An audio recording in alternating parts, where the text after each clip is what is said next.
歡迎各位收睇天盛 Channel， 又係陳思直同各位分享天盛苑嘅大小事。我哋天盛苑咧就啱啱咧就搞咗呢一個嘅打流感針嘅呢一個嘅活動啊，咁有接近800幾位嘅業主街坊啦，咁就係攞到呢一個嘅政府嘅資助啦，咁就係免費又喺屋苑裏面咧就打咗呢一個流感針嘅啊。咁今年嗰個叫做打針嘅人數咧就同埋以前係有一個輕微嘅增幅，咁即係大家咧都對自己嘅健康啦嚇，就係有呢一個更加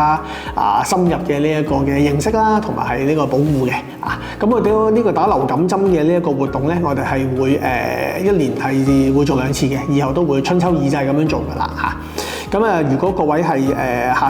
今次打唔到針嘅，咁你哋下次咧就可以早少少係呢一個嘅登記啊，咁你就可以係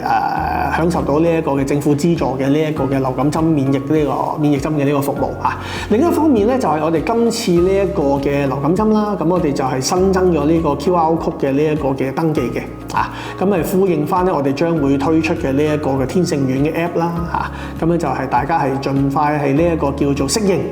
應我哋呢一個數碼化啊，咁啊之後咧就可以無論活動又好啊，或者係一啲交費又好啊，或者係報名又好啊，或者係一啲資訊性嘅或者投訴啊、反映啊諸如此類都好啦，往後都會係有一個更加方便嘅渠道咧，就係呢一個嘅服務翻咧比較年輕嘅業主啦，或者係一啲係需要呢一個嘅高科技協助嘅呢一個業主嘅